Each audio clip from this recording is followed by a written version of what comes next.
மதுரையில் திமுக முன்னாள் மண்டல தலைவரான வி.கே. குருசாமியின் தங்கை மகன் ரவுடி காளீஸ்வரன் வெட்டி படுகொலை செய்யப்பட்ட வழக்கில் 2 தனிப்படைகளை அமைத்து கொலையாளிகளை போலீசார் தேடி வருகின்றனர். இது தொடர்பான கூடுதல் தகவல்களை எமது செய்தியாளர் ராஜ்குமார் வழங்க கேட்போம். ராஜ்குமார், வணக்கம். இந்த வழக்கின் பின்னணி என்ன? இது குறித்தான முழு விவரங்களையும் பதிவு பண்ணுங்க.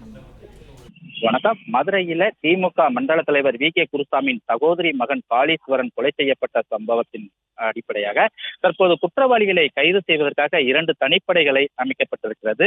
மதுரை முன்னாள் திமுக மண்டல தலைவர் வி.கே. குருசாமியின் சகோதரி மகனான காளீஸ்வரன் என்ற கிளாமர் காளி என்பவரை மதுரை தனக்கங்குளம் மொட்டமலை பகுதியில வெங்கலமூர்த்தி நகரில் நேற்று நள்ளிரவு மர்ம நபர்களால் கொடூரமாக வெட்டி கொலை செய்யப்பட்டார். இது குறித்து தகவல் அறிந்து உடனடியாக விரைந்து வந்த போலீசார் சம்பவ இடத்துக்கு சென்று அவரது உடலை மீட்டு மதுரை அரசு ராஜாஜி மருத்துவமனையின் உடற்கூறு ஆய்விற்காக அனுப்பி வைத்தனர். அதாவது ராமநாதபுரம் மாவட்டம் கமுதி தாலுகாவை சேர்ந்த வி.கே. குருசாமி திமுக மண்டல தலைவராக இருந்தார்.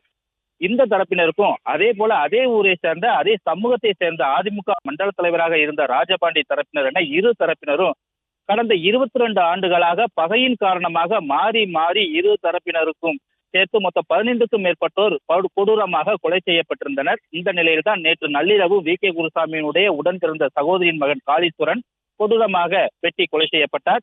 வி.கே. குருசாமியின் சம்பந்தப்பட்ட அனைத்து வழக்குகளிலும் இந்த காளீஸ்வரன் இருக்கிறார் என்பது ஒரு குறிப்பிடத்தக்க விஷயமாக இருக்கிறது. இதனால் இந்த கொலை செய்யப்பட்டது வெள்ளைகாளி தரப்பினர் கொலை செய்திருக்கலாம் என வி.கே. குருசாமியின் தரப்பினர் சந்தேகப்படுவதால கொலையாளிகளை பிடிப்பதற்கு 2 தனிப்படைகள் அமைக்கப்பட்டிருக்கிறது. அதாவது மாநகர் மற்றும் புறநகர் பகுதியில் என 2 தனிப்படைகள் அமைக்கப்பட்டு குற்றவாளிகளை தேடி வருகிறார்கள். காளீஸ்வரன் உடல் வைக்கப்பட்டிருக்கக்கூடிய இந்த மதுரை அரசு ராஜாஜி மருத்துவமனை முன்பாக ஏராளமான போலீசாரும் குவிக்கப்பட்டிருக்கிறார்கள். இந்த பகுதி முழுவதும் ஒரு பதட்டமான ஒரு சூழல் நிலவி வருகிறது. நன்றி ராஜ்குமார், விரிவான தகவல்களுக்கு.